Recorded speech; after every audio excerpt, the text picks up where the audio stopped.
All right, shalom, shalom, shalom. First and foremost, I want to give all praises to Yahweh, Bahashem, Yahweh Bahashem, Chakwadash. Giving double honors to the elders and apostles at Great Millstone who taught me this truth. Peace and salutations to the hopeful elect. Peace and salutations to the Akim, the brethren out there on the highways and byways pushing this truth in 100% sincerity. And peace and salutations to the few and sincere sisters who are out there that believe in this gospel. So, I got a video lesson, or I got a video that I want to go into, and it's a video. It's a Eve. She played a short little clip of a white woman, but it's really about the Eve and what she's saying, talking about successful women don't need men, which goes into the title of the video. You hoes still need a man, successful or not, right? And when I say you hoes, I'm just using that term. You know what I'm saying? If you know, you know, right? But you women you still need a man whether you're successful or not, right? And I'm going to just go into the video lesson here, or go into this video clip here. Lord willing, this lesson is edifying, straight to the point. Successful women need a man. I've said this multiple times. When I've told women, part of the women problem or relationship problems we have is that women are not chasing success. Women are chasing men. When you become a successful woman, when you actually are well-rounded as a woman, you no longer crave the unnecessary, insipid partnership of monogamy. I don't think successful women need a man. That is 100% of a true statement. It bores. The idea of monogamy or having to deal with somebody else's shit is so irritating. And I really hate that we continuously push this agenda to be a successful woman is to have a man or to have children. No, we need so many more successful women. You don't need a man. You can buy a fucking man. Buy me a new nigga. For real. You can buy a man. Please. I don't think successful women need a man. I've said this multiple times. So you see this Eve, this nigga woman right here. Right, she's actually a so-called Nigerian woman or whatever. You know, got the bad faux locks with the blonde on, and you know, she got a real masculine disposition about herself. So, you know, ain't no real man gonna want to deal with her like that, because, you know, she talking about you can buy a man. Okay, all right. Well, look, baby, pay me. You know what I'm saying? Pay me for my time. Right? But yeah, she talking about you can buy a man, and, you know, successful women don't need men. And, you know, what's funny is she couldn't define what a successful woman was other than what she's trying to go against, which is a woman having a family, having a man, having children. You know what I'm saying? She couldn't define successful women by anything else but the definition of a successful woman that she's trying to fight against. That was the only thing that she could say. You know, so, and then you got this whole women decentering men movement and everything like that. It just goes to show you, number one, women revolve around men, right? Women, their lives, their thought processes, all of the things they do, you know what I'm saying? They revolve around men, right? And that's why a big topic of these women's existence and their presence on social media is always going to be about taking their power back from men and all of this stuff, right? Which goes to show you how much influence men have on women when you really, you know, when you really tap into your masculinity and your leadership, right? There's a lot of influence to be had over women just in general by that fact alone, right? And then another thing too,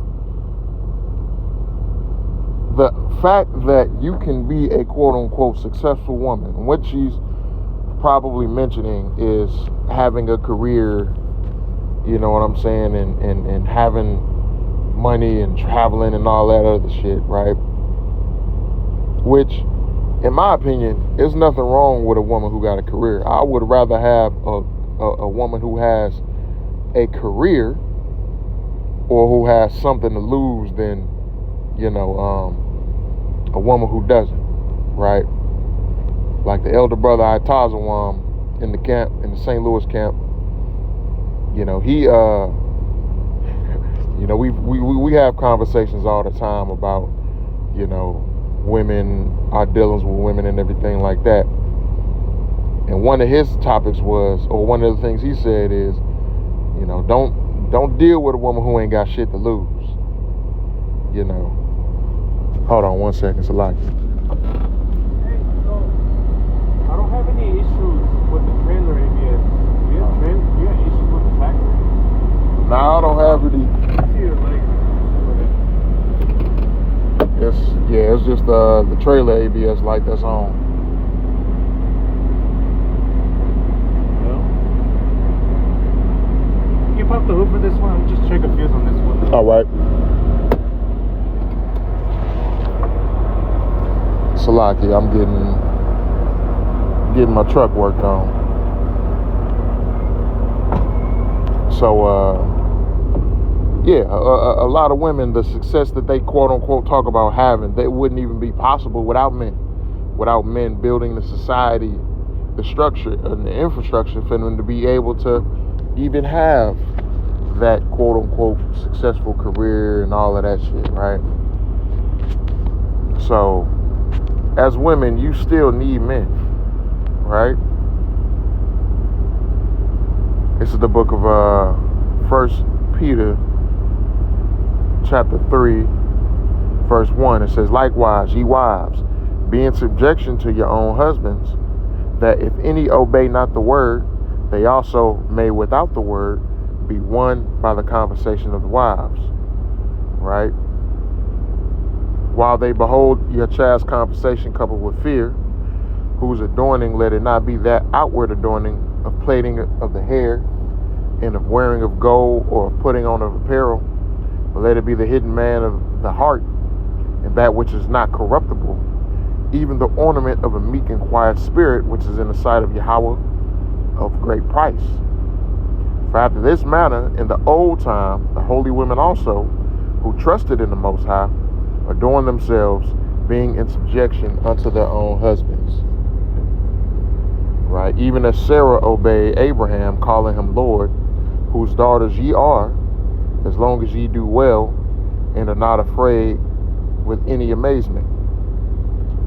Likewise, ye husbands, dwell with them according to knowledge, giving honor unto the wife as unto the weaker vessel, and as being heirs together of the grace of life, that your prayers be not hindered, right? So, women are to be in subjection to men. Not, and without these women even realizing it, they're in subjection to men, you know, whether they know it or not.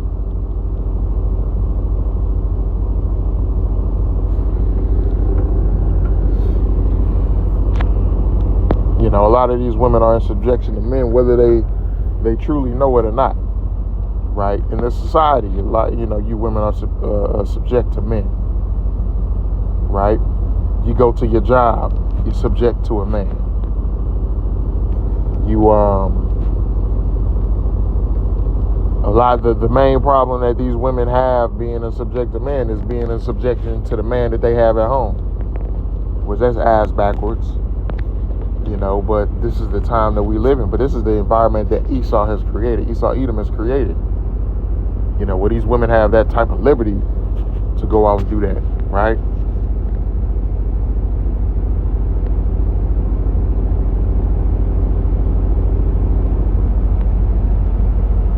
Got another one. Salakia.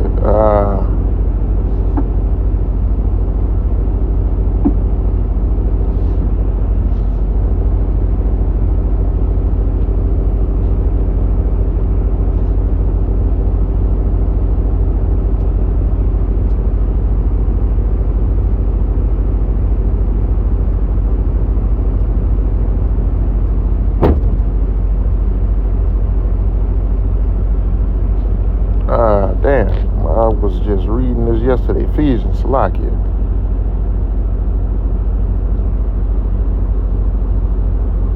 Bear with me, Salakia.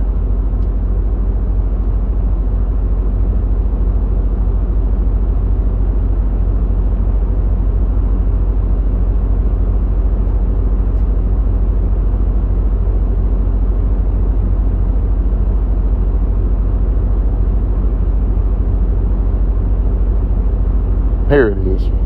This is Ephesians chapter 5 and verse 22. It says, wives, submit yourselves unto your own husbands as unto the Lord, right? See, a lot of women try and use, especially Christian women, they try and use the Bible to say that, they don't have to submit to their husbands. They don't have to submit to a man.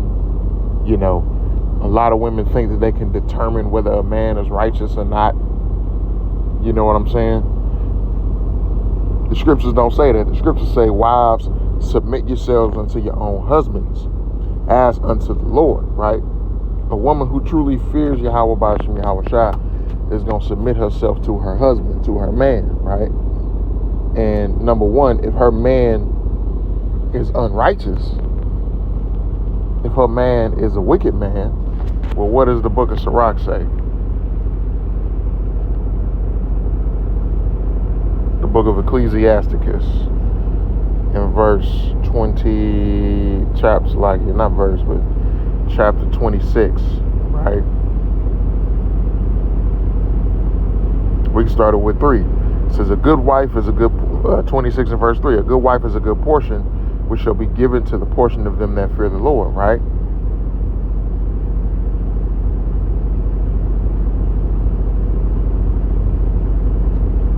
And then verse 23, it says, a wicked woman is given as a portion to a wicked man, but a godly woman is given to him that feareth the Lord, right? So the Lord is going to give a wicked woman over to her match, over to, her equal. So if your man is wicked, and your man is he just, lying to you, dogging you out, you know what I'm saying? And I ain't gonna say cheating, because a man can have more than one wife, but if a man is, dogging you out, constantly lying to you about things, constantly, using and abusing you, physically abusing you, doing things out here in the world that comes back on you and everything like that, well, you got to take a look at yourself too.